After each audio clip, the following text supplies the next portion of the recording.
All right, everybody, let's start the discussion here for the threat of severe weather on Tuesday. And really, not a lot's changed, but there has been some things change. So let's go ahead and we'll get into that here in just a second. Right now, we'll look at conditions outside. Looking like it's 61 degrees here at the station. Not looking too bad out there. It's been a very nice day. Made it up to almost 70. 61 at Skirham, 53 Geraldine.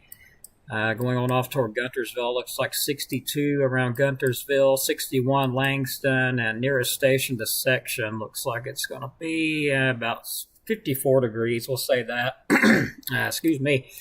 Looking at the wind speeds, not a lot. There is some gusts out there. Looks like around Langston, 9 miles per hour gust there. Overall, not looking too bad out there, but we will see those winds starting to pick it up as the storm system continues to move on through the area. No rainfall today, of course. We'll look at the sky cam out there. Pretty nice view. Some clouds, as you can see off in the distance there. There is some clouds moving in. Overall, that's about it. Just some clouds. Radar looking like there is some showers off to our west. Go ahead and pull that up. Looks like around Gravely Springs, St. Florence, Walnut Grove area in Tennessee, Cherokee, over in northwest Alabama. There's some showers out there. That'll continue to push on off to the east overnight. And we'll keep an eye on the threat of severe weather, but we don't expect any with this little batch here anyway.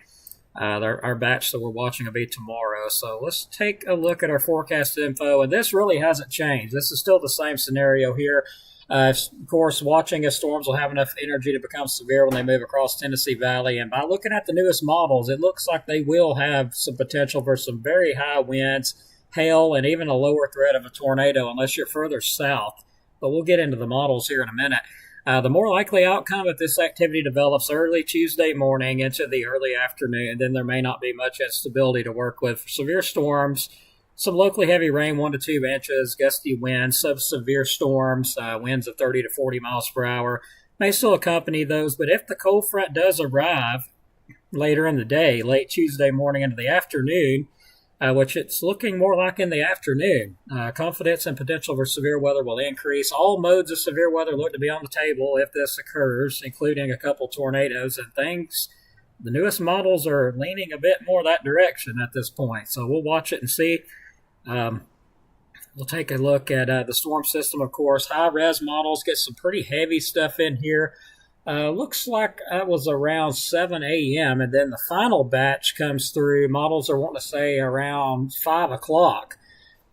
If that's the case, this next round will bring some pretty hefty stuff in here, and I'm just now looking at the high-res models, literally, along with y'all. I'm looking at the newest high-res models.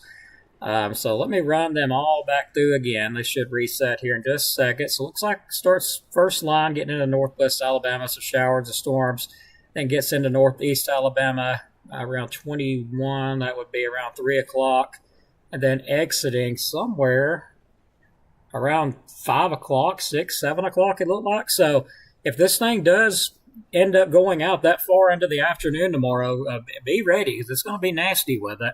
And looking at the newest high-res models, that's actually what they're leaning for, us to get a big batch of some showers or storms in here as early as 8 a.m. in the morning, and then throughout the day more, and then a final line comes in, like I said, looks like that was around 5 o'clock, 4 or 5 o'clock. So we'll really have to keep an eye on this system here, considering it does look like the timing is trying to change on us a bit. So let's look at the heavy rainfall outlook, or chances of rain have went up, or the precipitation chances. So it looks like the heavier rain could see anywhere between 1 to 2 inches, maybe more, but this is, of course, from now all the way to December 1st. So lots of rain on the way. Be ready for that. Now let's look at the Storm Prediction Center outlook. It has put a slight risk of severe weather, severe thunderstorms, level 2, for Gadsden, Birmingham, Tuscaloosa, Talladega, Montgomery, Greenville areas. That's where the highest area of concern is for any tornadoes at this point. But Gadsden, of course, is in this. Birmingham, Talladega, Montgomery, Greenville, Tuscaloosa. If you're in them areas, you're under a level 2 slight risk. That could change tomorrow. If the timing does end up being later on in the day, this could go up to possibly enhanced. That's just my thoughts. May not do it, but it's a possibility. Wind-wise, we'll look at that. Pretty much a 5% risk for damaging winds for all of North Alabama, excluding the far northwest tip there. Pretty much anywhere in Alabama, except for the far northwest tip, you've got a threat of damaging winds. Tornado threat has went up. 5% risk. If you're in Gadsden, you've got a higher risk than we do in North Alabama.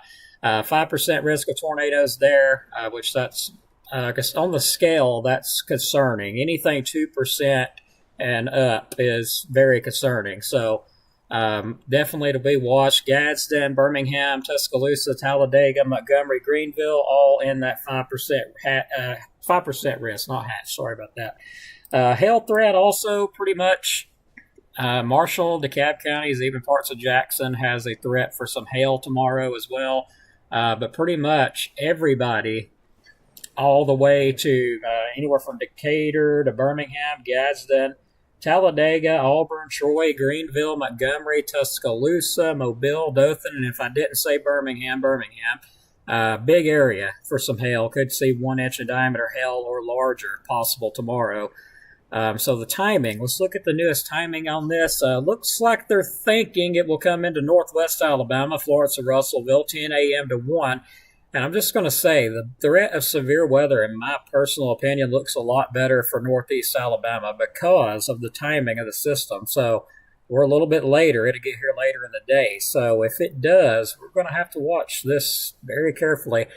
Looks like next area will be along I-65, Huntsville, Fayetteville, Tennessee, Coleman County, Alabama, 11 a.m. to 2 p.m. Again, if this extends further into the afternoon, we've really got to watch. In northeast Alabama, anywhere between 12 p.m. to 3 p.m. Latest 4 p.m. it says. So still a lot of timing adjustment needs done, but the models are wanting to hint that it's going to come in later in the evening. Be ready to be keeping an eye on things for sure if it does. So Cape values, we'll look at that. Good bit of Cape. It does make its way up here and along that line as it pushes through. So there is some energy, best energy south of us, but it does try to move into northeast Alabama as it comes across, as you can see by the model outlook there. But there is enough energy out there for some storms, that's for sure.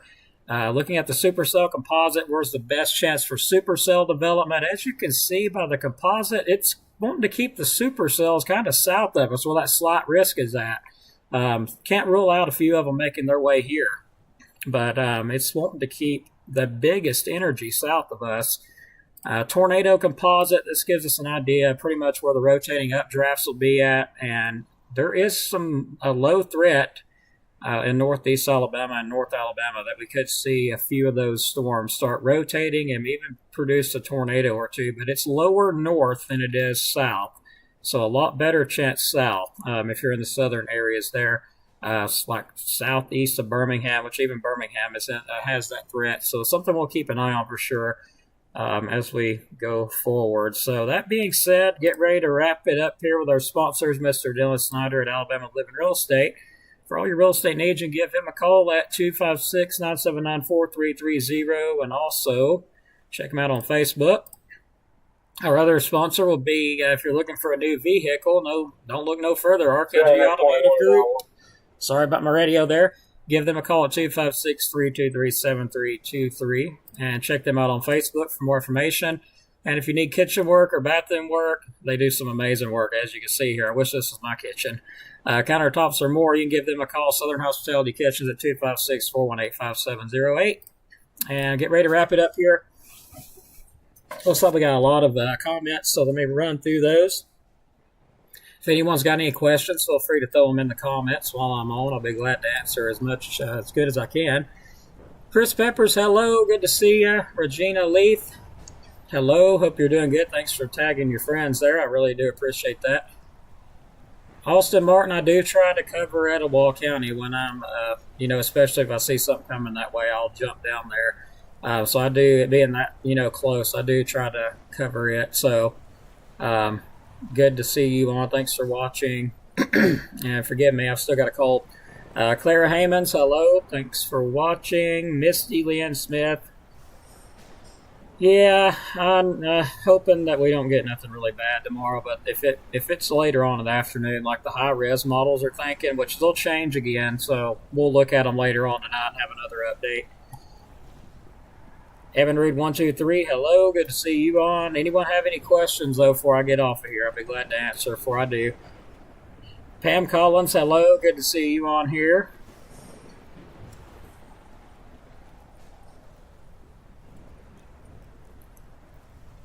My lady's sitting here waving at me, but I don't see her in the chat, so I don't know what's going on with that. But hey, honey, love you. I'm going to the multi-stream now, and it's not showing anything, so I don't know what's going on with that. But anyway.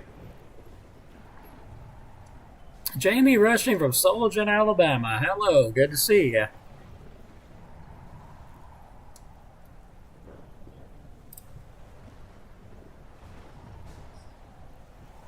Bobby Ledbetter, that name is way too familiar. I know who that is.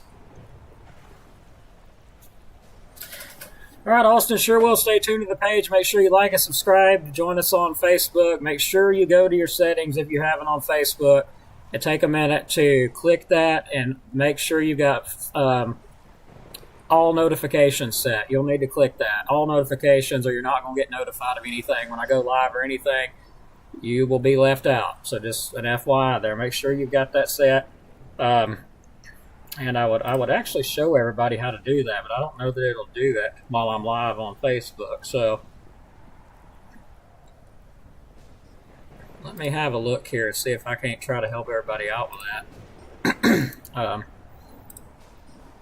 And it will not let me do that. So hang on a minute, everybody, and I'll show you how to do it, if it'll let me.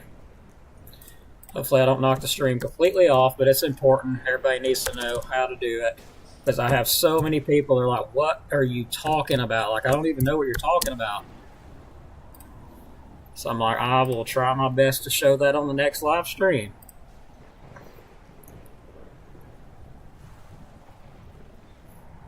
Okay, here we go. It actually will let me show it. So bear with me, everybody. If you're still watching, hang out for just a second. And let me get this switched over. That way you can see it, and I will show you what you need to do. So let's go ahead and get that up. Let me get rid of this real quick. And let me get rid of this real quick. I'm so sorry about that. Okay. So let me slide everybody over. So there you go. On my page, when you click it up, what I'm talking about, I will show you. Just bear with me. I got so many things going on. So you see it says favorites. If you don't see where it says favorites on your end, you need to make sure it does. So you got these settings when you click it up. It'll say default. You're not going to get notified of a lot if it's set to default. Of course, favorites. You'll see the post higher in your feed. Make sure you got that selected.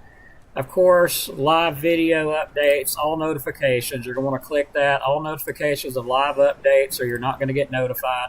That's just how Facebook is. Videos, of course, you're going to want to put all notifications. And content, you're going to want to put suggest posts. Let's see, notifications for this page, updates, up to 5 new posts per day. Okay, I guess I would probably put that on standard. So just a little FYI, that's something you can do. Make sure that it's set to that, and you'll get notified next time I go live. So we'll get ready to get on out of here if no one's got any questions. If I can save myself here, there we go. So thanks everybody for watching. And yeah, EMA up here is on standby as well. Of course, we'll be on standby, ready to get a net going if we need to on the repeaters. If a weather net's needed anyway. So get that all ready and all good to go. So all right, take care everybody, have a good night. Thanks for watching, and we'll see you on the next update. And thanks Brenda Moses for joining. Hello, hope you're well. Kate Ortiz watching from Valley Head, thanks for watching. All right, so take care, have a blessed night, stay weather aware, make sure you follow my advice there. We'll see you on the next update.